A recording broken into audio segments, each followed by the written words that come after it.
ओम श्री गणेशाय नमो नमः। प्रिय भक्तों, भगवान गणेश जी की कृपा सदा आप और आपके परिवारजनों पर बनी रहे। आप सभी का दिन शुभ और मंगलमय हो।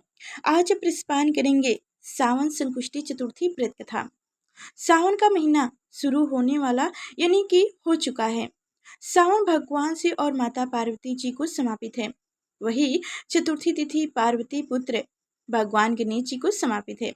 भगवान गणेश जी की पूजा करने के लिए चतुर्थी तिथि का व्रत सबसे उत्तम माना जाता है। धार्मिक मान्यताओं के अनुसार जो व्यक्ति इस व्रत का पालन करते हैं उन्हें सुख समृद्धि और बुद्धि की प्राप्ति होती है। इस साल सावन मास के कृष्ण पक्ष की चतुर्थी तिथि 24 जुलाई को है। इस दिन गजानंद संकुष्टी चतुर्थी का व्रत रखा जाएगा। इस दिन गणेश जी की पूजा विधि विधान से करनी चाहिए। तो आइए सुनते हैं संकुष्टी चतुर्थी व्रत कथा। कथा सुनने से पहले आप सभी से अनुरोध है कि अगर हमारे चैनल पे आप नहीं हैं तो लाइक के चैनल को सब्सक्राइब कीजिएगा और ज़्यादा से ज़्यादा इस कथा को शेयर कीजिएगा और कमेंट बॉक्स में जय गणेश देव जरूर लिखिएगा। तो चलिए अब ध्यानपूर्वक कथा को सुनिए। पौराणिक एवं प्रचलित श्री गणेश कथा के अनुसार एक बार देवता कई विपत्तियों में घिरे हुए थे। तब वह मदद मांगने के लिए भगवान शिव के पास आए। उस समय शिव के साथ कार्तिकेय तथा गणेश जी भी बैठे थे। देवताओं की बात सुनकर शिव जी ने कार्तिकेय एवं गणेश जी से पूछा कि तुम में से कौन देवताओं के कष्टों का निवारण कर सकता है। तब कार्तिकेय एवं गणेश जी दोनों ने ही स्वयं को इस कार्य के लिए सक्षम बताया। इस पर भगवान शिव ने दोनों की परीक्षा लेते हुए कहा कि तुम दोनों में से जो सबसे पहले पृथ्वी की परिक्रमा करके आएगा वही देवताओं की मदद करने जाएगा। भगवान शिव के मुख से यह वचन सुनते ही कार्तिकेय अपने वाहन मोर पर बैठकर पृथ्वी की परिक्रमा करने के लिए निकल गए। परंतु गणेश जी सोच में पड़ गए कि वह चूहे के ऊपर चढ़कर सारे पृथ्वी की परिक्रमा कैसे करेंगे, तो इस कार्य में उन्हें बहुत समय लग जाएगा। तभी उन्हें एक उपाय सूझा। गणेश जी अपने स्थान से उठे और अपनी माता पिता की 7 बार परिक्रमा करके वापस बैठ गए। पिता परिकर्म करके प्रिय कर्म करके लौटने पर कार्तिकेय स्वयं को विजेता बताने लगे। तब शिवजी ने श्री गणेश जी से पृथ्वी की परिक्रमा न करने का कारण पूछा। तब गणेश जी ने कहा, माता पिता के चरणों में ही समस्त लोक है। यह सुनकर भगवान शिव ने गणेश जी को देवताओं के संकट दूर करने की आज्ञा दे दी।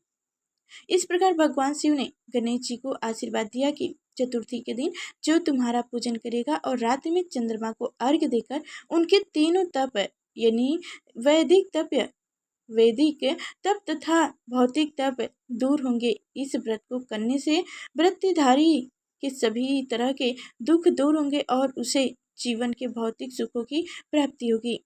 चारों तरफ से मानुष की सुख समृद्धि बढ़ेगी। पुत्र पौत्र धन ऐसों की भी कमी नहीं रहेगी। जय भगवान गणेश।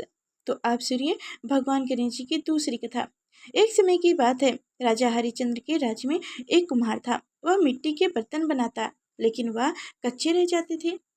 एक पुजारी की सलाह पर उसने उस समस्या को दूर करने के लिए एक छोटे बालक को मिट्टी के बर्तनों के साथ आवे में डाल दिया। उस दिन संकुष्टी चतुर्थी का दिन था। उस बच्चे की मां अपने बेटे के लिए परेशान थी। उसने गणेश जी से बेटे की कुशलता की प्रार्थना की। दूसरे दिन जब कुमार ने सुबह उठा देखा तो आमे में उनके बर्तन तो पक गए थे, लेकिन बच्चे का बाल बाका भी नहीं हुआ था। वह डर गया और राजा के दरबार में जाकर सारी घटना बता दी। इसके बाद राजा ने उस बच्चे और उसकी माँ को बुलाया तो माँ ने सभी तरह के विघ्न को दूर करने वाली संकुष्टी चतुर्थी का व्रत वर्ण किया। इस घटना के बाद से महिलाएं संतान और परिवार के सौभाग्य के लिए संकष्ट चतुर्थी का व्रत रखने लगी। प्रेम से बोलो भगवान गणेश जी की जय हो। तो आप सभी को एक कंफ्यूजन होगा कि आप लोग जल्दी से वीडियो काट देंगे, पर ऐसा ना कीजिएगा, क्योंकि जैसे संकुष्टी चतुर्थी चौथ के दिन आप 4 कथाएं सुनते हैं और जैसे छठ होता है आप लोग छठ व्रत रखते हैं तो उस दिन 6 कथाएं सुनती हैं, और अन्य कथाओं में जैसे कि 5 कथाएं सुनना अनिवार्य होता है। तो इसलिए आप सभी को मतलब संकुष्टी चतुर्थी है तो इसलिए आप सभी को चौथ 4 कथा सुनाऊंगी, उसे भी ध्यानपूर्वक सुनो। तो 2 कथा हो चुकी है, तीसरी कथा सुनिए। एक समय की बात है कि विष्णु भगवान का विवाह लक्ष्मी के साथ निरह हो गया। विवाह की तैयारी होने लगी। सभी देवताओं को निमंत्रण भेजा गया, परंतु गणेश जी को निमंत्रण नहीं दिया गया। कारण जो भी रहा हो, अब भगवान विष्णु की बारात जाने का समय आ गया। सभी देवी देवताओं अपनी पत्नियों के साथ विवाह समारोह में आ गए। उन सब ने देखा कि गणेश जी कहीं दिखाई नहीं दे रहे हैं।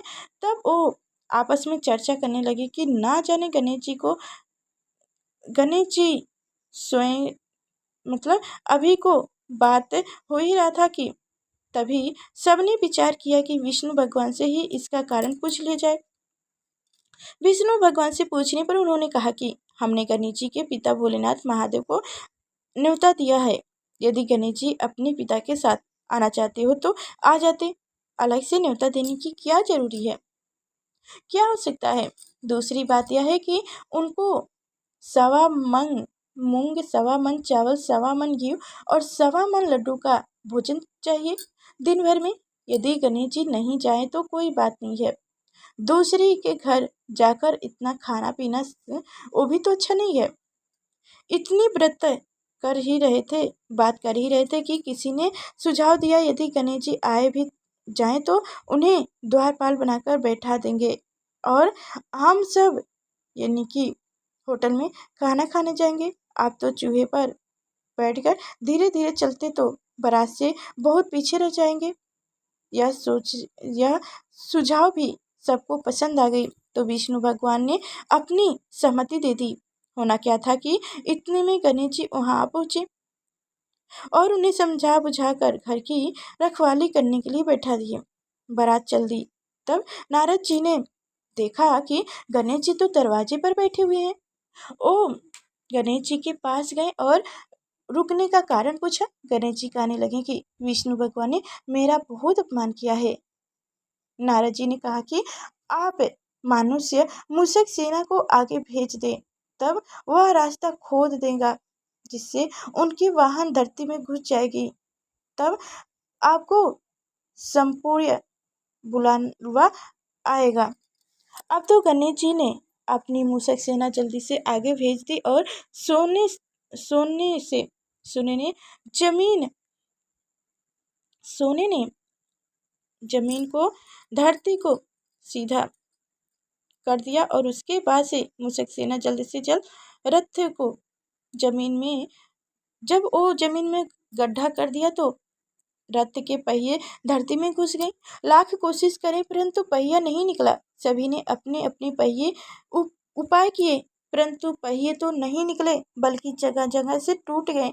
किसी की समझ में नहीं आ रहा था कि अब क्या किया जाए। तब तो नारद जी ने कहा, आप लोगों ने गणेश जी का अपमान करके अच्छा नहीं किया है। यदि उन्हें बुलाकर लाया जाए तो आपका कार्य सिद्ध हो जाएगा और यह संकट टल जाएगा। शंकर भगवान ने अपने दूत नंदी को भेजा और वो गणेश जी को लेकर आए। गणेश जी का आदर सम्मान के साथ पूजन किया। तब कहीं रथ के पहिए निकले। अब रथ के पहिए निकल गए थे परंतु वो टूट फूट गए थे, तो उन्हें सुधारे कौन। पास के खेत में किसान काम कर रहा था, उसे बुलाया गया। किसान अपना कार्य करने से पहले श्री गणेशाय नमो कहकर गणेश जी का वंदना मन ही मन करने लगा। देखते ही देखते खेतों से किसान ने सभी सभी पहियों को ठीक कर दिया। तब किसान कहने लगा कि हे देवताओं, आपने सर्वप्रथम गणेश जी को नहीं मनाया होगा और ना ही उनकी पूजा की होगी, इसलिए तो आपके साथ यह संकट आया है। हमने तो मूर्ख अज्ञानी है, फिर भी पहले गणेश जी को पूजते हैं, उनका ध्यान करते हैं। आप लोग तो देवतागण हैं, फिर भी आप लोग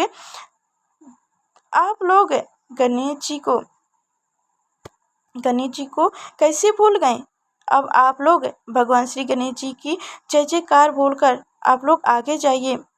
ऐसा कहते हुए बारात वहां से चल दी और विष्णु भगवान का लक्ष्मी जी के साथ विवाह संपन्न शुरू नहीं होना घर लौटकर बोले गजानंद भगवान की जय हो। तो आप सुनिए चौथी कथा। श्री गणेश चतुर्थी व्रत की पौराणिक कथा के अनुसार एक बार भगवान शिव तथा माता पार्वती नर्मदा नदी के किनारे बैठे हुए थे। वहां माता पार्वती ने भगवान शिव से समय व्यतीत करने के लिए चौपर खेलने को कहा।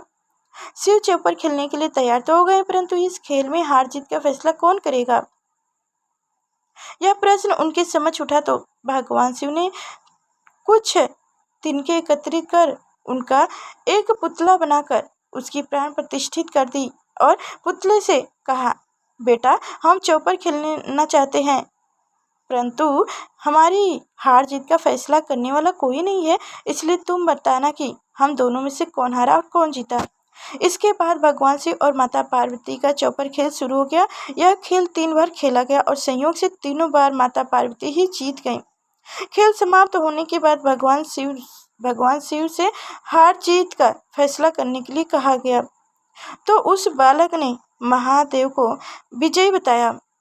यह सुनकर माता पार्वती क्रोधित हो गईं और क्रोध में उन्होंने बालक को लंगड़ा होने, कीचड़ में पड़े रहने का श्राप दे दिया। बालक ने माता पार्वती से माफी मांगी और कहा कि यह मुझसे अज्ञान ऐसा हुआ है, मैंने किसी दोष भाव में ऐसा नहीं किया है। बालक द्वारा क्षमा मांगने पर माता ने कहा, यहाँ गणेश पूजन के लिए नाग कन्याएं आएंगी, उनके कहे अनुसार तुम गणेश व्रत करो, ऐसा करने से तुम मुझे प्राप्त कर लोगे, कैलाश पर्वत पर चले जाओगे। एक वर्ष के बाद उस स्थान पर नाग कन्याएं आईं। तब नाग कन्याओं से भी गणेश के विषय में मालूम करने पर यह बालक 21 दिन लगातार गणेश जी का व्रत किया। उसकी श्रद्धा से गणेश जी प्रसन्न हुए। उन्होंने बालक को मनवांछित फल मनोकामनाएं के लिए कहा। उस बालक ने कहा, हे विनायक, मुझ में इतनी शक्ति दीजिए कि मैं अपने पैरों से चलकर अपने माता पिता के साथ कैलाश पर्वत पर पहुंच सकूं और वह यह देखकर प्रसन्न हो जाए। तब बालक को वरदान देकर श्री गणेश जी अंतर्ध्यान हो गए। उसके बाद वह बालक गणेश कैलाश पर्वत पर पहुंच गया और कैलाश पर्वत पर पहुंचने की अपनी कथा उसने भगवान शिव को सुनाई। चौपर खेलने वाले दिन से माता पार्वती शिव जी से विमुख हो गई थी। अंत देवी के रुष्ट होने पर भगवान शिव ने भी बालक के बताए अनुसार 21 दिनों तक श्री गणेश जी का व्रत किया। इस व्रत के प्रभाव से माता पार्वती के मन से भगवान शिव के लिए जो नाराजगी थी वह समाप्त हो गई थी। तब यह व्रत विधि भगवान शंकर ने माता पार्वती को बताई। यह सुनकर माता पार्वती के मन में भी अपने पुत्र कार्तिकेय से मिलने की इच्छा जागृत हुई।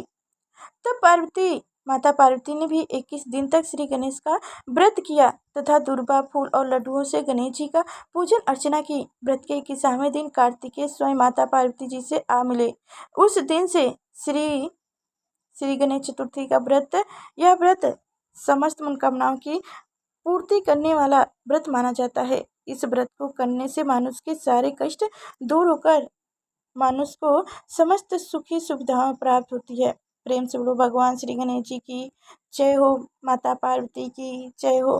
तो आप सभी की यह कथाएं कैसी लगी कमेंट बॉक्स में जरूर बताइएगा। फिर मिलेंगे अगले नेक्स्ट वीडियो में, तब तक के लिए धन्यवाद।